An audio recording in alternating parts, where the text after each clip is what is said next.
রাতের আকাশ দেখায় মগ্ন নূর। আকাশের দিকে তাকিয়ে আনমনে কিছু একটা ভেবে চলেছে সে। আশমিন এখনো বাসায় আসেনি, তার জন্যই অপেক্ষা করছে নূর। মুখে স্বীকার না করলেও সে আশমিনকে অসম্ভব ভালোবাসে। আশমিন তার রক্তে মিশে আছে। এক মুহূর্ত চোখের আড়াল হলেই বুকের ভেতর আনচান শুরু হয়ে যায়। আচ্ছা, আশমিন কি বুঝতে পারে তার অস্থিরতা? তার চোখ দেখে ভালোবাসার গভীরতা কি বুঝতে পারে এই বজ্জাত মন্ত্রী? আশমিনের ভালোবাসায় আবার অত রাগ ঢাক নেই।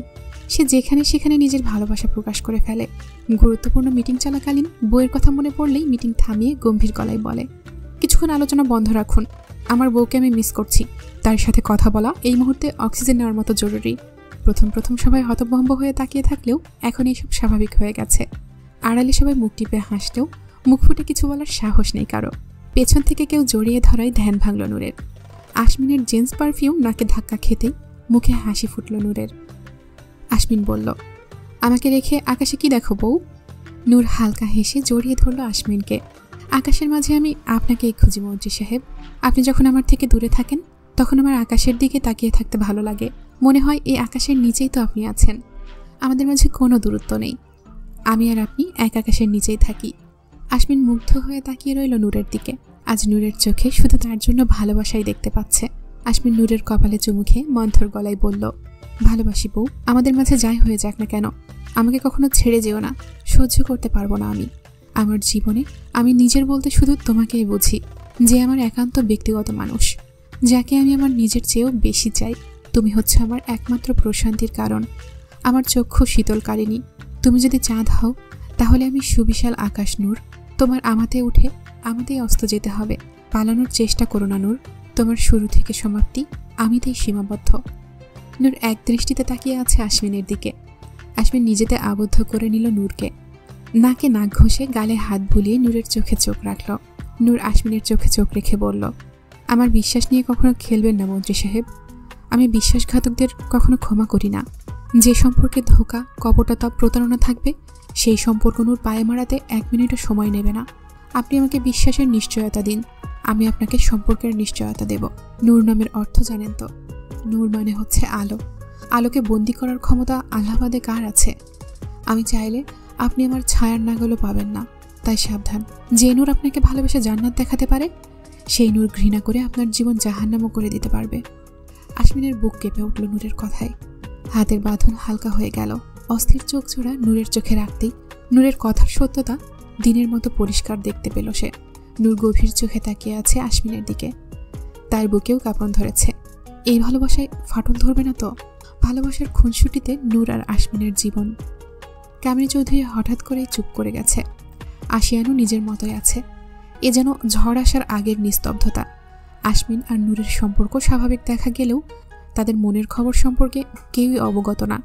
1.5 মাস যাবৎ অমি গুম হয়ে আছে। আমজাদ চৌধুরী নিজের মতো থাকে। সংসারটা মায়া বেগম টেনে হিঁচড়ে নিয়ে চালিয়ে যাচ্ছে। সংসারের দিকে কারও মন নেই, যে যার কাজে ব্যস্ত।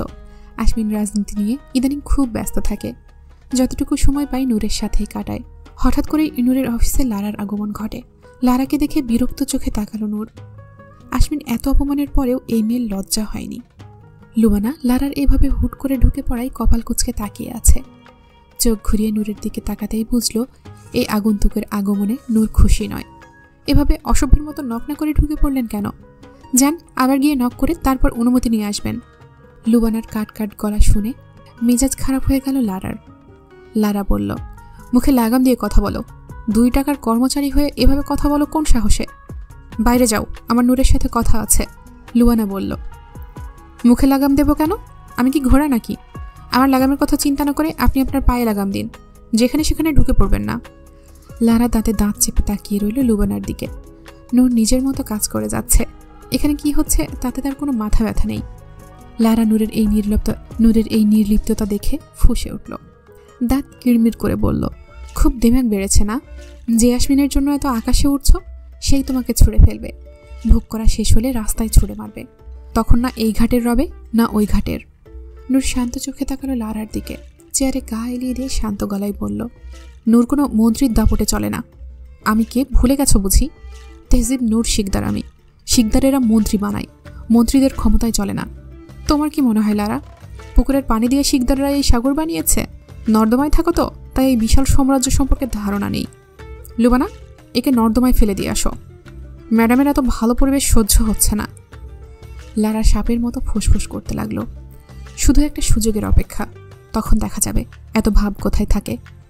লুবানা বলল, ওকে ম্যাডাম, দরজা ওইদিকে, নাকি সিকিউরিটি ডাকতে হবে? লারা লুবানার দিকে অগ্নিদৃষ্টিতে তাকিয়ে বেরিয়ে গেল অফিস থেকে। নূর চোখ বন্ধ করে চেয়ারে গা এলিয়ে দিয়ে আছে। লুবানা কিছু না বুঝলেও নূরের জন্য তার খারাপ লাগছিল। আসমিনকে তার খারাপ মনে হয়নি।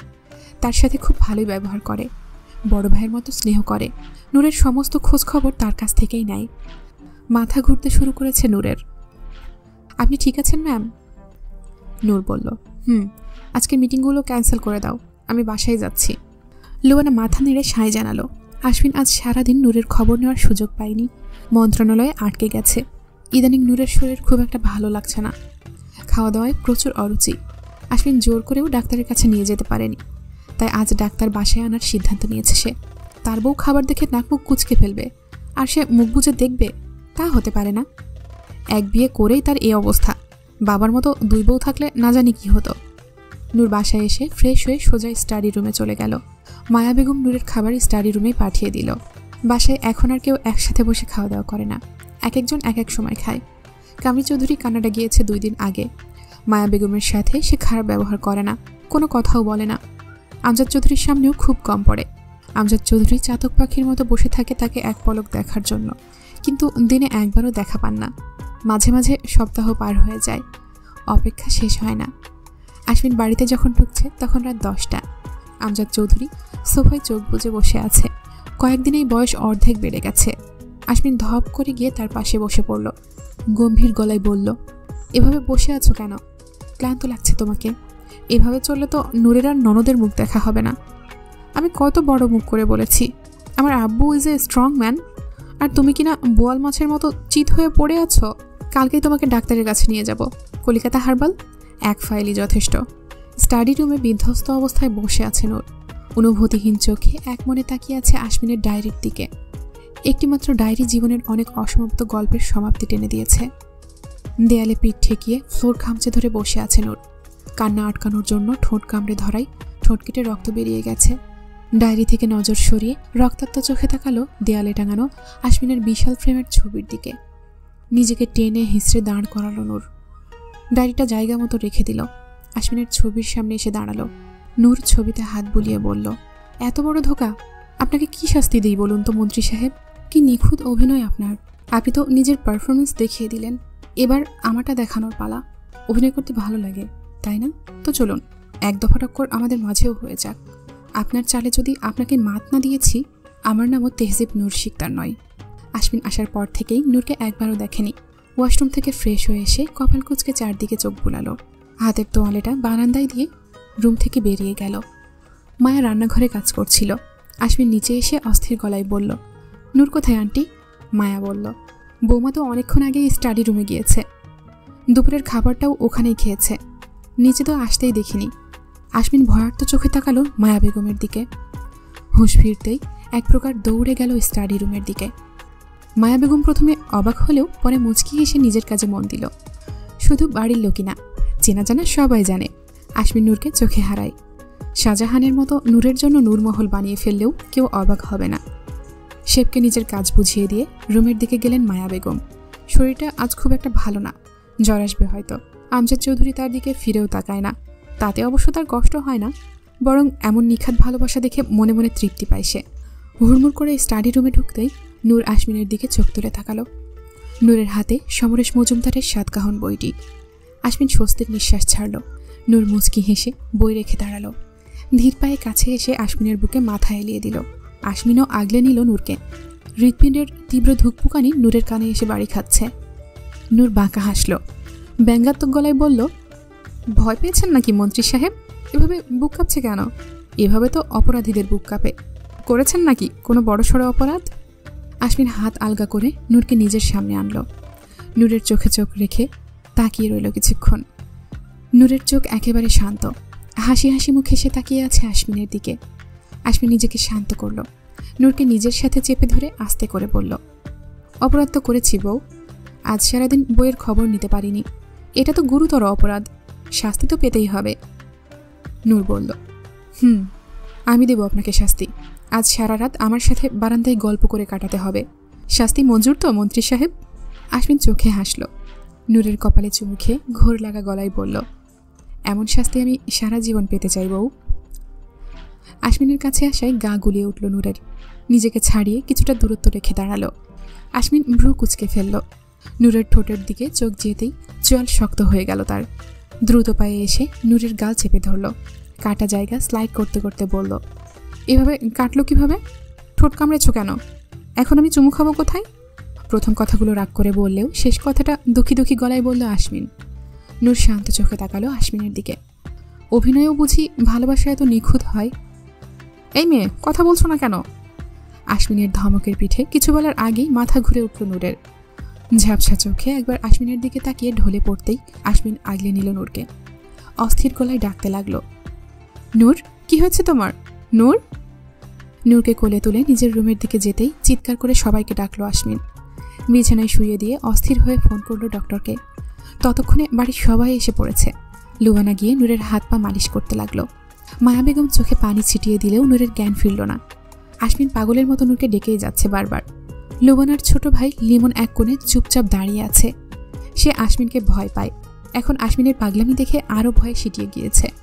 আমজাদ চৌধুরী চিন্তিত গলায় বলল, এভাবে বসে থেকো না, ওকে হাসপাতালে নিয়ে যাও। আশমিন আর এক মুহূর্তও দেরি করল না। নূরকে কোলে তুলে রুম থেকে বের হতেই সানভি হন্তদন্ত পায়ে প্রবেশ করলো ডাক্তারকে নিয়ে। আশমিন আবার নূরকে রুমে নিয়ে শুইয়ে দিল। সবাইকে বেরিয়ে যেতে বলতেই আশমিনের ভয়ঙ্কর দৃষ্টিতে দমে গেল ডক্টর। সবাই বেরিয়ে গেলেও আশমিন নূরের হাত ধরে তার পাশেই বসে রইল। ডক্টর চেক আপ করে মুচকি হেসে আশমিনের দিকে তাকিয়ে বলল, অভিনন্দন স্যার, শি ইজ প্রেগন্যান্ট। অতিরিক্ত চিন্তার জন্য জ্ঞান হারিয়ে ফেলেছে। এখন ওনার রেস্ট প্রয়োজন। আমি ইঞ্জেকশন দিয়ে দিচ্ছি। কাল সকালের আগে ঘুম ভাঙবে না।